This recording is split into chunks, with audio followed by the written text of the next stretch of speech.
Ready to get started with our weekly Zoom meeting. So I'm going to jump in and let some people in. Thanks for joining us. If you're watching on Facebook or YouTube, see if I can get my technology working. Okay, we've got lots of people in the waiting room. I'm going to admit all. So welcome aboard if you are in the Zoom meeting with us today. Welcome. I see some faces. No actual live shots except for just momentarily before you mute your camera. So hi everybody, good morning. If you could, please just don't forget to chat in and say your name and what time you joined. Ready to get started with week 2. We're going to talk about budgets today. So we talked about saving last week. We're going to jump in and talk about budgets. So if you're joining on the Zoom call, just jump in and tell me what your name and what time, and good morning, Matthew, and everyone else. So thank you for that. And I'm assuming you can hear me because you're posting those chats as requested. I haven't heard from anyone. Wow, a big flew by my window. Like, it looked like a big party balloon, but it was about as big as me, and the sun was shining. It was bizarre. We should be together today. We would be sharing space and experience. I saw a friend of mine sent me an article last night about a professor, years old, and he's teaching psychology, and he's in the classroom, and he had a student who was not wearing her mask correctly. So apparently she was wearing her mask without covering her nose. Sorry, I'm reaching for a mask. I hate these things. I absolutely hate them. They're worthless too. They don't work.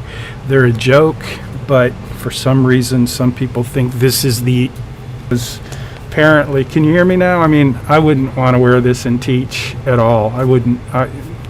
Especially over my nose. But anyway, this student was worse, and this professor he made his own rule. Like, that college didn't require you to wear a mask and cover your nose and all that, but he required it in his class. Female student, who'd have thunk it?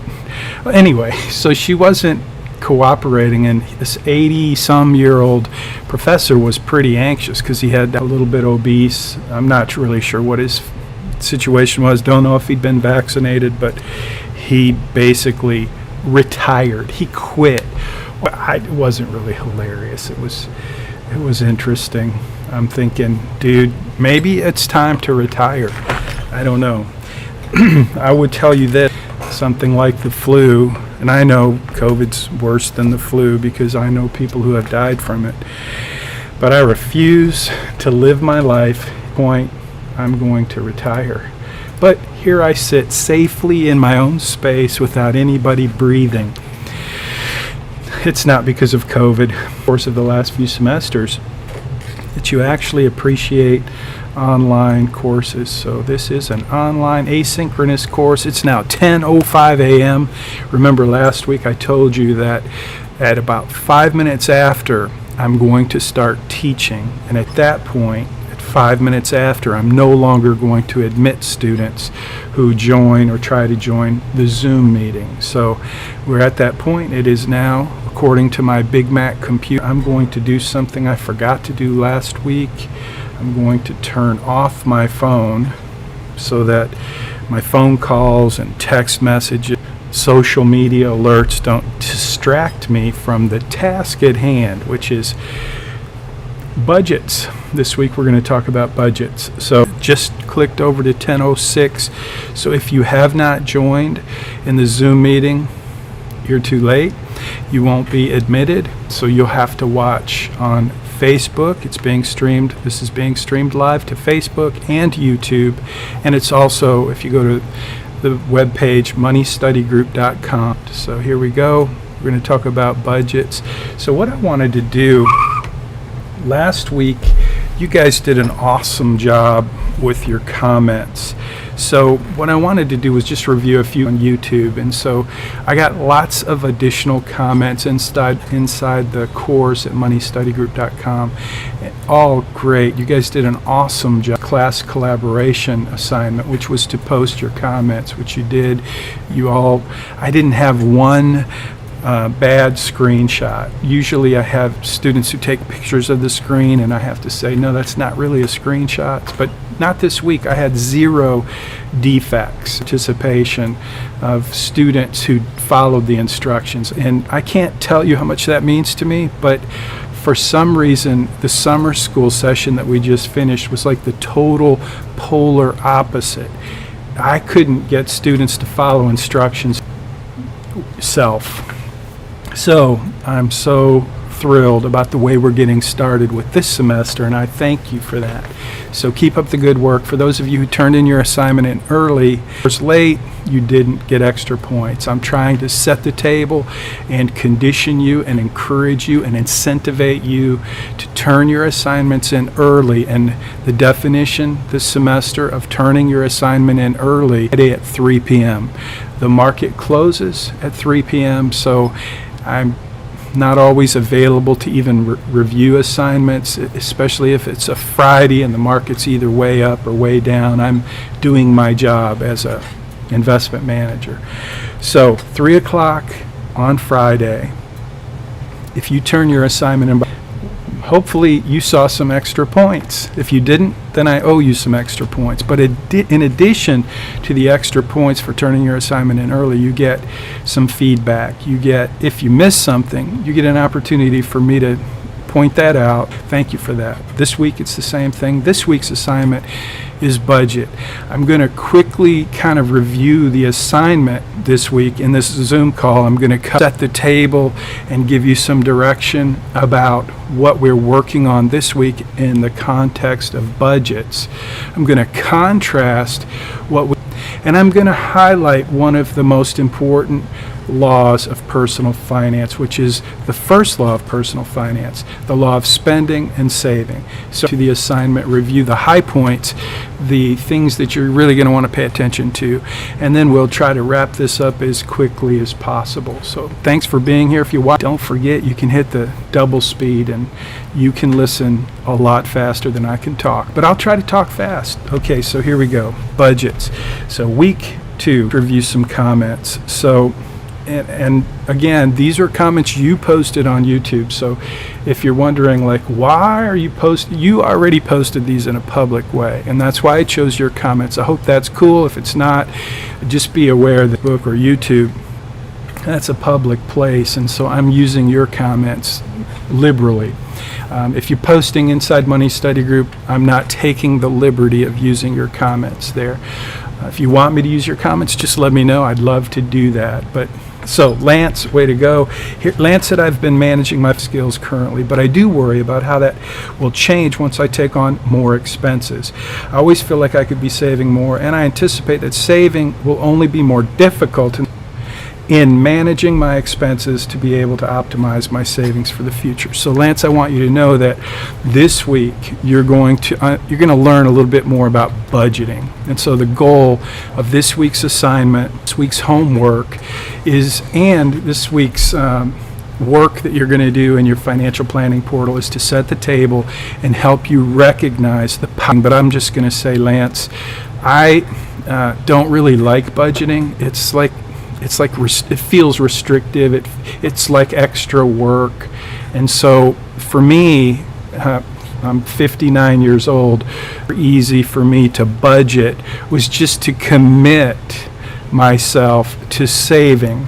And once I had really clear goals for what I was saving, it made the budgeting process super easy, because here's the deal. I wanted to be debt-free. I didn't want to go into debt and spend more than I make, which is the first law of personal finance. Spend less than you earn so you can save more for what matters. Approach to personal finance.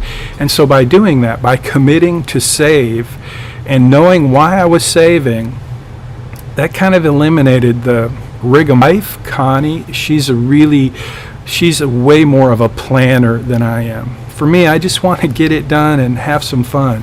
And I know that savings and all through my life about getting to a point where I was like 50 years old where I could do whatever I wanted to do, which is why I'm able to teach this course and not be worried about going. So I'm at that point in my life because I had that goal and I had that commitment. And so I know how you feel. You're going to make more money, you're going to have more expenses, but if you're clear about your goal for saving, that will kind of eliminate the need, especially if you have that two-part goal that you're going to save but you're not going to get buried in debt. Then you'll basically find that your expenses will manage themselves because you will be careful about not overspending. And a budget is a great way to do that, but a budget isn't for everyone. A budget's a great tool to tell your money where to go, and that's what this week's all about. So I hope that's encouraging. You will learn throughout this course some ways to optimize your savings for the future. We call that investing. So there's saving and then there's investing. And right now in the first third of this course, we're focused on saving and budgeting to go where you want them to go to achieve the goals that you want in your life. So hopefully that's encouraging. Lance, thank you so much for that great comment. Now, Hela said, I feel anxious thinking about financial freedom and how to manage my finances right now and after graduating college. I took this class because I know there's so much more to saving money. And you're right. About saving money, it's not just about accumulating money in your savings account or your checking account or under your mattress. There's way more to build. But before I move on, I want to encourage you. I want to kind of hang out this challenge to every single person watching this video and hearing my voice. And this move, it doesn't really matter. I want you to think about this challenge. So I know from teaching this course in personal finance at the University of Houston that most of the students who come into this course, they have anxiety, they want to learn about managing money, and they right thing, but most of them don't have even $500 saved in a checking account or a savings account. So here's a savings account, an emergency fund, a stash of cash that is at least $500. It really should be $1,000. We have $50, somewhere in your underwear drawer. That's where I keep my gold coins. So if you ever break into my house, you know right where to go. Gold coin. But so wherever you keep your cash, hopefully it's in a checking account or even better yet, a savings account. Your emergency fund should be money. But my question is very simple. When it comes to saving, how many of you have actually done that? How many of you have actually set up an account specifically for saving? If you haven't done that yet, that's like super baby step number 1. And if you haven't done that, do it today. It's super easy. The purpose of saving. Now, I'm not talking about your checking account, your debit account at the bank. Go right to that bank and set up a new account, a separate account that's set. I want to have it linked. It's better generally to set that account up at a totally different institution, just so that you're not constantly dipping into it, so that you have the for an emergency fund. That's like the first most basic rule of saving, is you save money for emergencies. And yeah, there's so much more to saving money in terms of building wealth, but you can't really build wealth until you start to save money. And most of us can't really save money if we don't have some mechanism that governs where our money's going, and that's what a budget is, and that's what you're going to do. The whole reason of creating a budget, the whole reason for tracking your spending and being accountable with your money is so that you can save enough to establish a good emergency fund and then start saving more so that you can invest it. You have no enough money for an emergency. So again, my challenge to you is, if you don't already have at least $500 sitting in a savings account that's dedicated, then do that. Start doing that today. Set up the account, post that comment. I'll give you extra points if you tell me, yeah, I didn't and I do now. Obviously, that it would be like something to celebrate if you came into this course without having that account established, because you're not going to we have that account set up. When you get into wealth management, the majority of what I do for clients in terms of helping them manage their wealth and their investments, the majority of what I do is account management. And we're going to get into that in the third, where we talk about tax advantaged investing. It's all about types of accounts. And so one of the first steps for you is to set up a type of account that's very specifically designed to help you save for emergencies. Have some zeros on it. So if you've got 2 zeros on that account, my challenge is to you to get to 3 zeros. So if you've got $500, then get to 1,000, okay? And if you've got $1,000 in your emergency fund, saving 10,000. Now, that's just a goal. It's a very simple savings goal, but it's really important because you should have enough in your emergency fund. Make paying bills, you got your budget all set up, everything's going peachy keen. You should have an emergency fund that's sufficient to pay for your living months. 3 to 6 months is what I think Dave Ramsey says, 3 to 6 months, and that's great. But believe me, 6 months is a better cushion than 3 months. And then you're not even taking the most baby steps to being successful in personal finance. So that's my big encouragement, my big challenge to you, that account. And start saving and accumulate some money in that account. Make that your mission. So yes, there's lots more to saving money, but really saving and investing, 2 different things. You can't do the second until you do the first. You shouldn't do the second until you do the first. And I know that may be bad news for some of you because you really want to get into investing.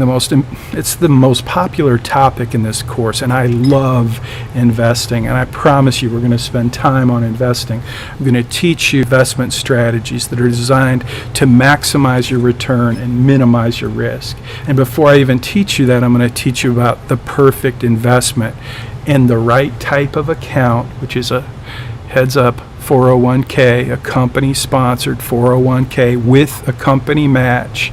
That's the perfect investment. If you haven't watched videos ahead of time, you probably are. It's a future question on a quiz. But anyway, saving and investing, 2 different things. Saving starts with having the right account set up for the purpose of an emergency. And then investing is different types of account. Tax advantaged investing is hugely important to building wealth. So yes, Hela, we're going to get into all of that. And I ask you that if you stay with us through this semester and you pay attention, you take a few notes and you do your homework, you're going to develop some of the skills, the very confident in how you're managing money. That's what this whole course is about. You're going to build a financial plan starting this week, step by step, that's going to help you do that. It's going to help you create the confidence to do all of the things you need to do to achieve significant success and become a millionaire by the time you're 50. Okay, Alex is in the waiting room, but he's not going to be admitted, so I just got a pop-up. And so yep, nobody else is going to get admitted.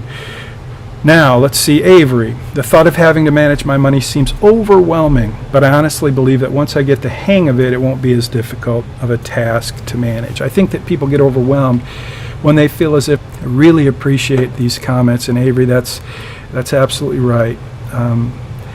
And so you say after completing educational courses such as this one, you think mind. And the challenge that you anticipate being faced with is the discipline that comes with having to save my money and keeping myself within a budget, because it's not something that comes easily. Be rewarding to see the benefits of me doing so. And you're absolutely right. And this course is specifically designed to achieve your objective, or what you said is possible if you take educational courses such as this one. This one is incredibly different than anyone out there. There is no personal finance course that I've ever found that has what you've been given this week, to a premium planning portal where you're going to be able to work with me in collaboration to create a financial plan. So fit together and create your comprehensive financial plan. And I don't want you to feel overwhelmed by that. It's can be a very overwhelming financial plan.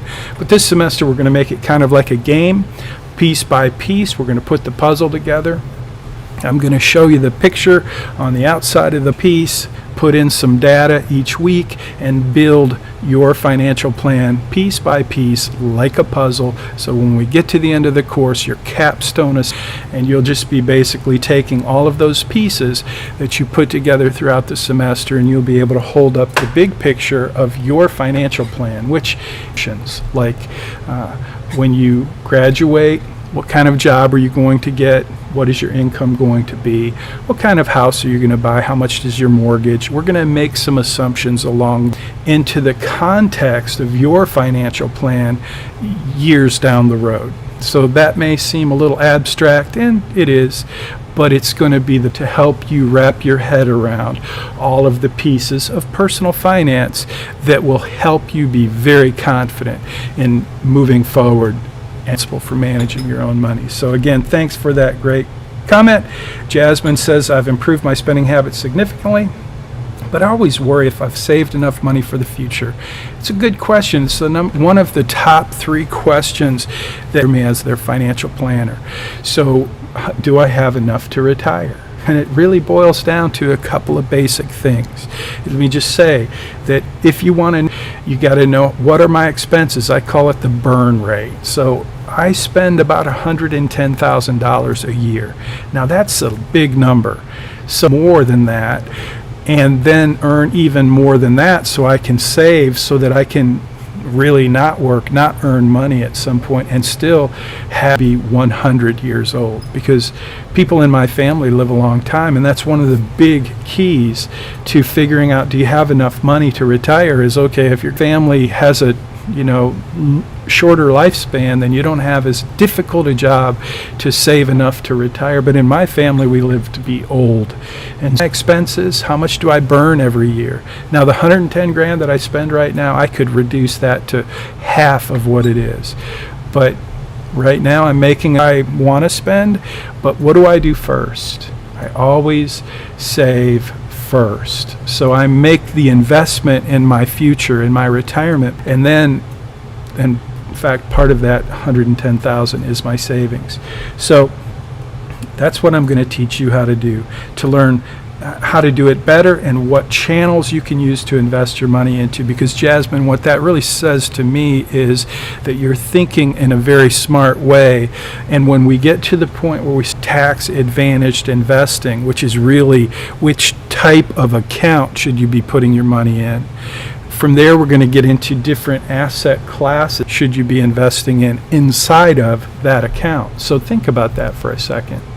Your question, your concern, your comment is what channels I can use to invest my money into. That's a great, I'm thrilled to see you have that seed of curiosity planted in your mind, because that's what we're going to cover. Just understand that wealth management, 90% of wealth management is account management, starting with what type of account. Because that's how you do tax.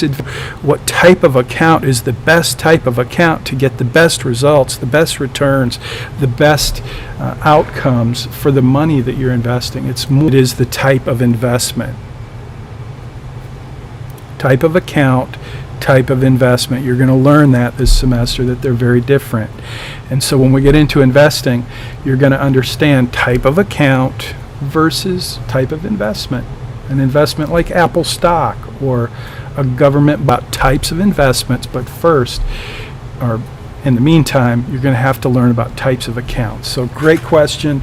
It's coming, I promise. So Sophie Robertson, I'm assuming, Sophie, you capitalize your name when you write it on a paper, but you didn't on YouTube, so I didn't either. Hello, Professor. Managing money as an adult can weigh very heavily mentally on the head. This is when it comes to financials.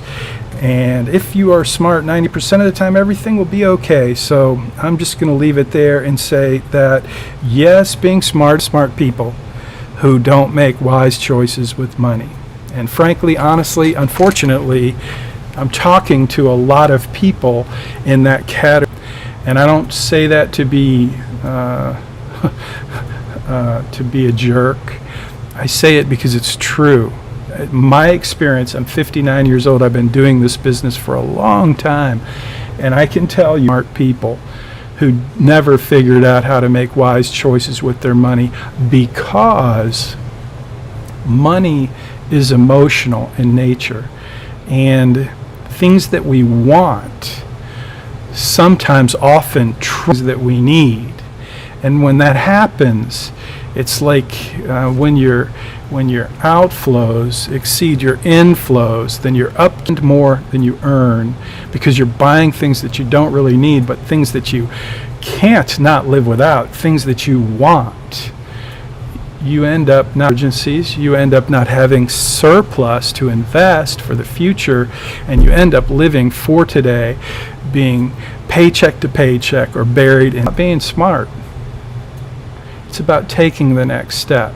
And that's why my challenge this week to you is, do you have an account that's set enough away from your, access in your debit card? Like, if it's linked to your debit card account, trust me, it's not going to be, it could be very low. Like, man, I need some pizza instead of some bologna or whatever. So that's the challenge. Don't just be simple thing and you'll find success. But it doesn't come from being smart.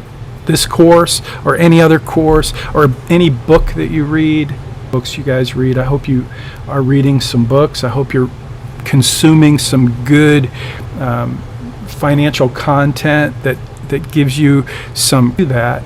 When I was in your shoes, when I was in college, I read this book. It's one of my favorite books of all time.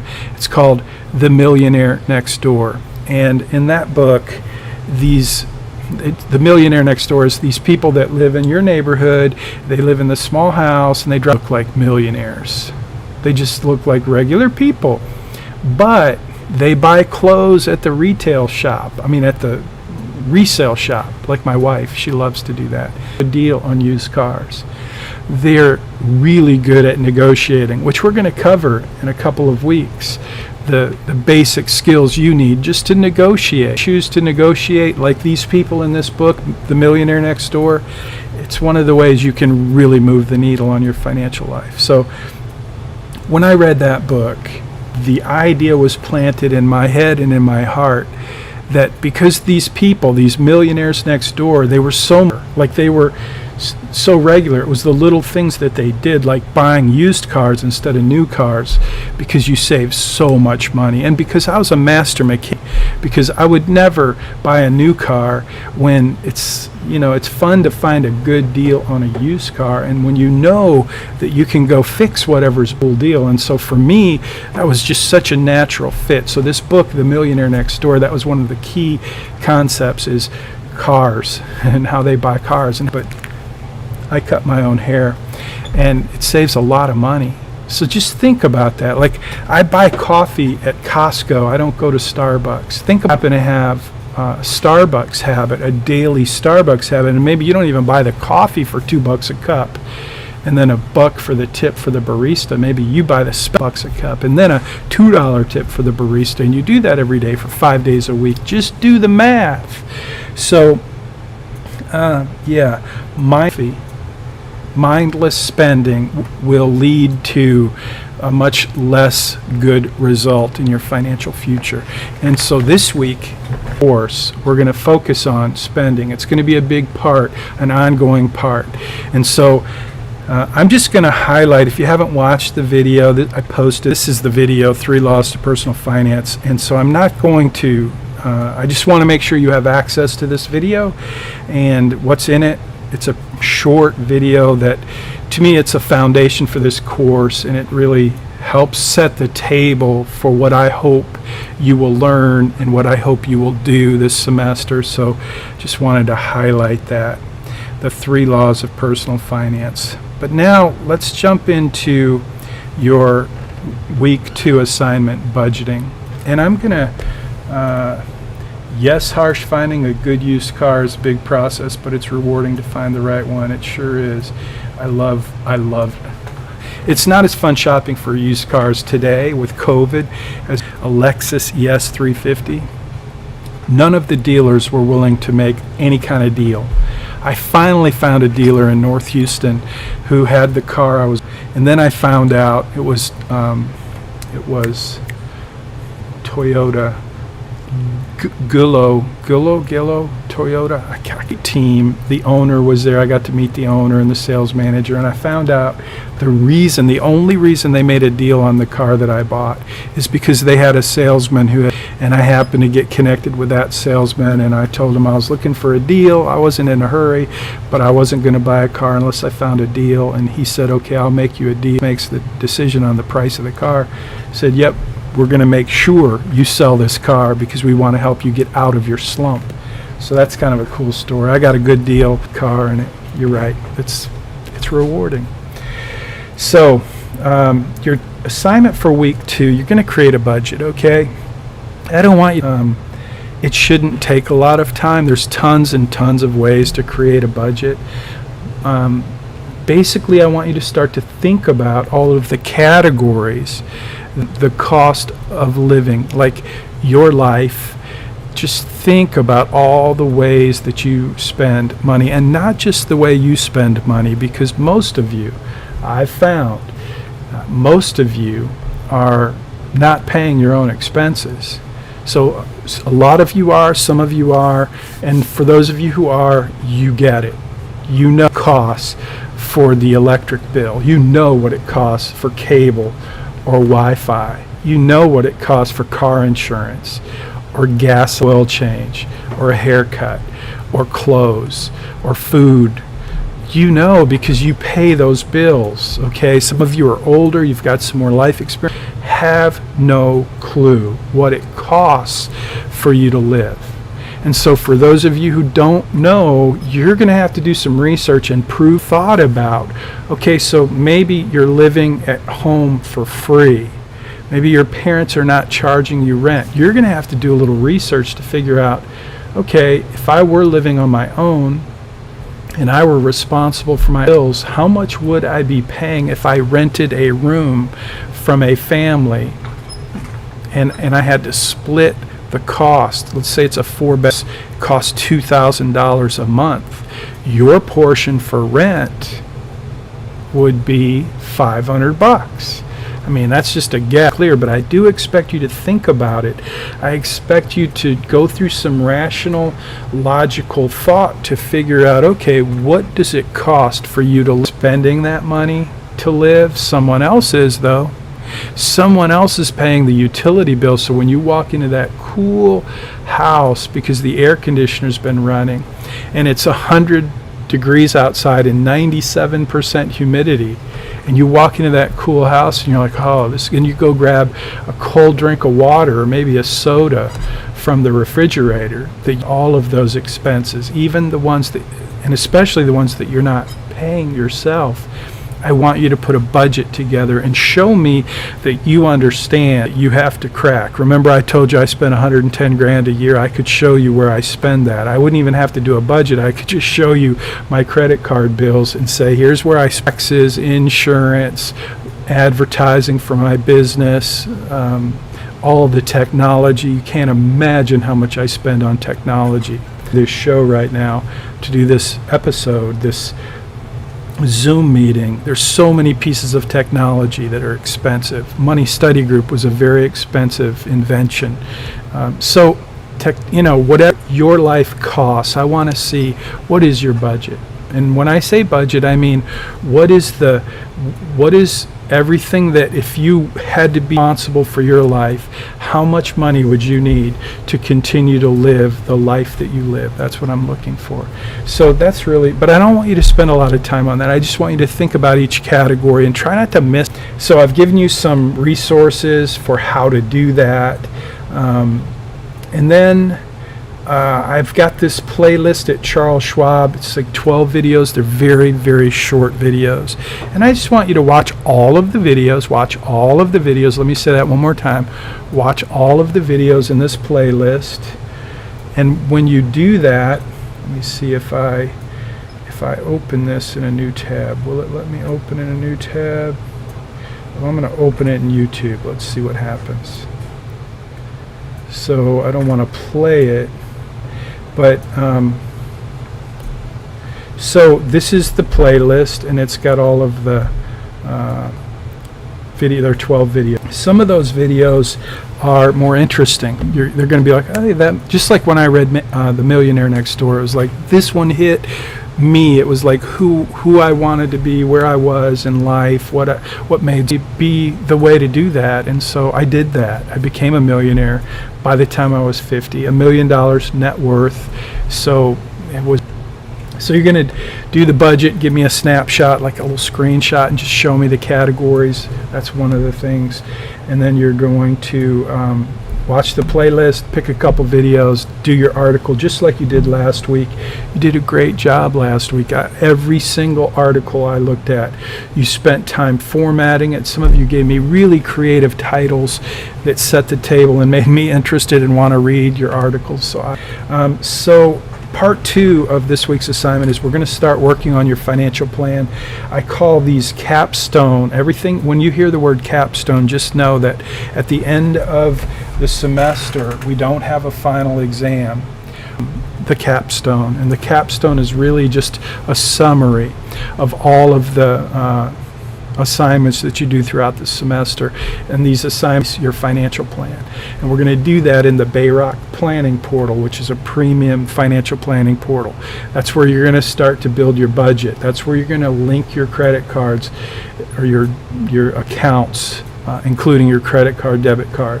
So so let me talk about that just know that this is part of a series of pieces of the course that are going to be important at the end of the course, because that's your capstone. It's worth 200 points.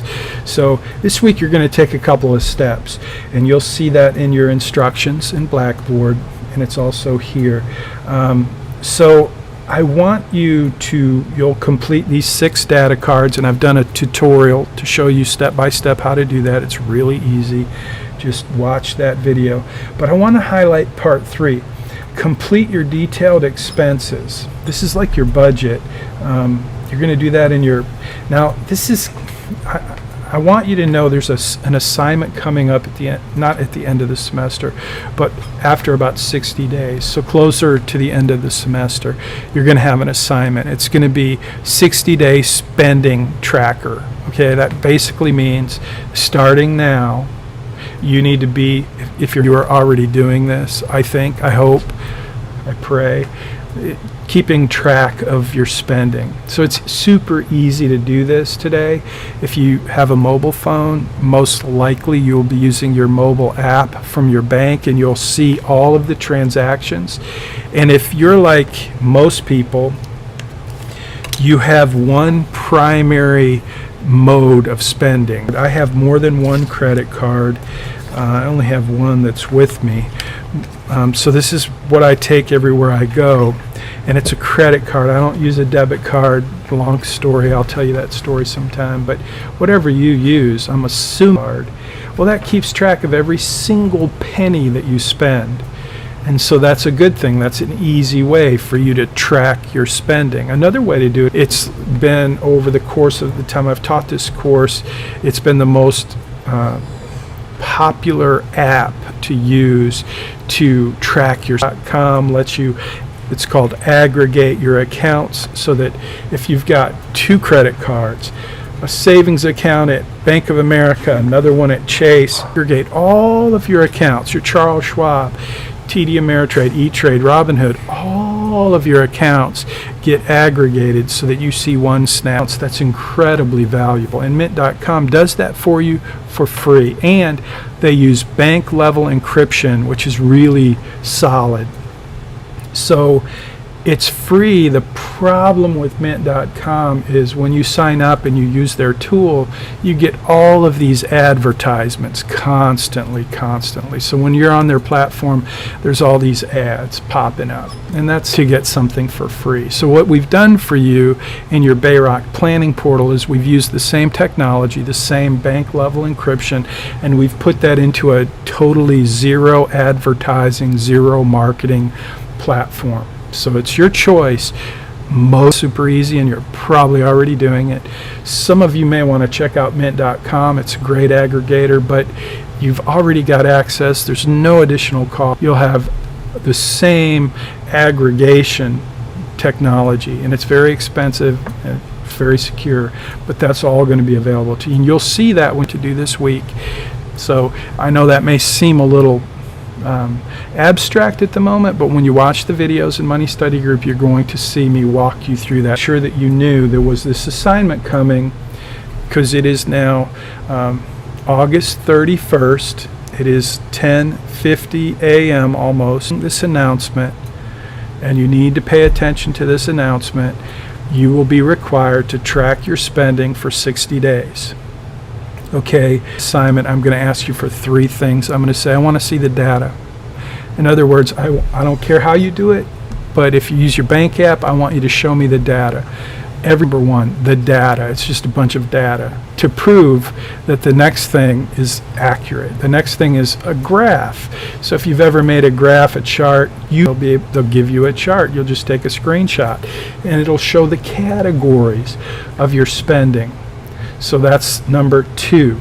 Number 1 is the data. Number 2 is a graph. And number 3, I'm going to ask you to tell me kind of what did you learn about yourself by focusing for 60 days for every penny that you spend. So again, 3 options: your bank app, mint.com, or use other in your course at Bayrock. It's safe, it's easy, it's a part of your financial plan. It makes a lot of sense to me, but every semester I get the concern, hey, I don't know, I don't feel comfortable putting my data in there. Fine, do whatever you want to do, but your data at the bank and is no more secure than what's at mint.com, and it's all pretty much the same type of encryption. So you get to choose. I just want it to be a time, but it will take a little focus. So 3 things in that assignment that's coming later in the semester: the 60-day spending tracker. You have to, for 60 days, give me the data, create a chart showing the categories of spending, and then finally tell me what you learned. What did you discover about yourself and your spending habits over the last 60 days? So that'll all be part of your financial plan, but it will also be a separate assignment. And today you're being made aware that starting now, you need to track your spending. So we'll have September and October. At the end of October, the very beginning of November, and I'm going to ask you for 3 things. I want to see the data to the penny. How much did you spend? Number 2, I want to see a chart showing the categories. 3, what did you learn? So that assignment is coming, and you're being warned today, August 31st at 10:50 a.m. And that's about it. So now I'm going to, let's see if I missed anything. Yeah, you guys pretty much have this down. The articles that you did last week were perfect. So just keep doing what you're doing. Those of you who did not turn your assignments in early, I'm sorry that you missed out on the extra points, but there's no need for you to miss out this week. Again, those early assignments are due on Friday at 3 p.m. If you get them in by Friday at 3 p.m., I will give you extra credit for getting them in early. If you miss something, but you'll get some feedback and you'll have an opportunity to fix it. And if you fix something that was missing and you turn it in by Tuesday, you'll still get the extra points for turning it in early if you turned it in early and you didn't have all the information that you needed or you missed something. Okay, so that's a super deal. My hope, my goal, my encouragement to you is by the time we get to the end of the semester, with a couple of weeks to spare, you're going to have 9A. You're going to have it ahead of time so that you can spend your time on those classes that are more demanding, that have a final examination. And this course will be done. You'll be done with a couple weeks left if you turn your assignments in early.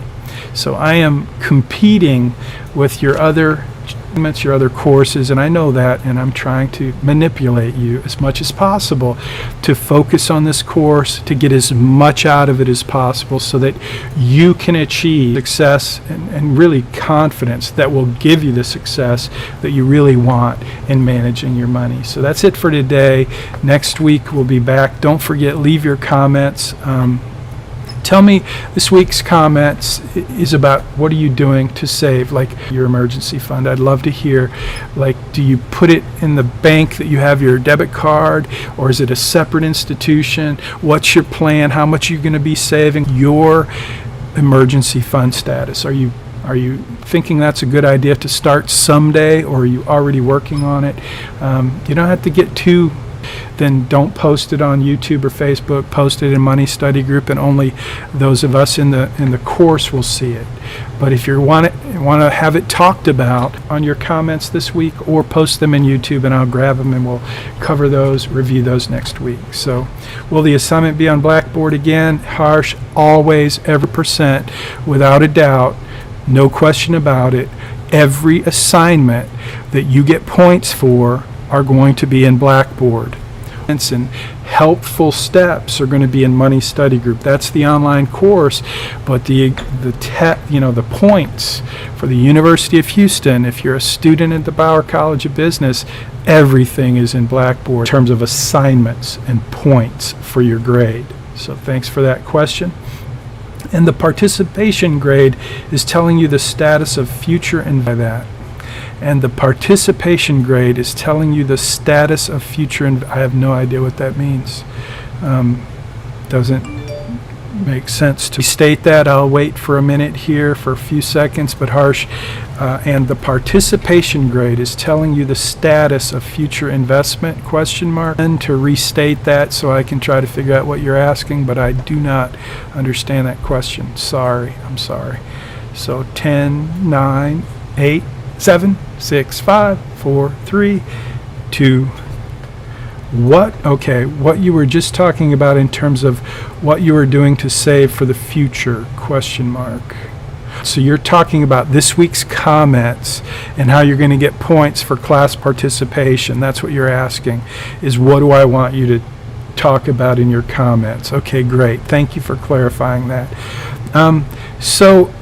Yeah, it's posted in the course too that you can respond to, but I'm just saying in this Zoom meeting, one of the things we focused on is your emergency fund. So leave a comment on Facebook, or if you just want to leave it in Money Study Group, leave a comment about your emergency fund. What are you doing? Like, what do you think is the right amount to save for 3 to 6 months is what most people say, and I'm telling you 6 months is better than 3 months, but what do you think? And are you doing it? Is your account at the same bank as your debit card? Just some thoughts that you can share, your comments about the basic idea of how do you do an emergency fund. Because I've taken polls in the past, and so I'm hoping that every single student in this course who doesn't have an emergency fund, an account set up for that, will do it. So that could be your comment. Hey, that's a great idea. So I'm setting one up at my credit union or my bank or another bank or whatever. Just tell me. That's what I'm asking. So great question. Thank you for asking me to clarify looking for this week's class participation, and that's really around the area of emergency funds. So thank you. Okay, that's going to do it for this week. It's trying to get done by 10:30, and if I do it by 11, I'm not thrilled with that, but sorry for the length. Again, if you're watching on YouTube, don't forget that you can listen a lot faster than I can talk. See you next time. Have a great week.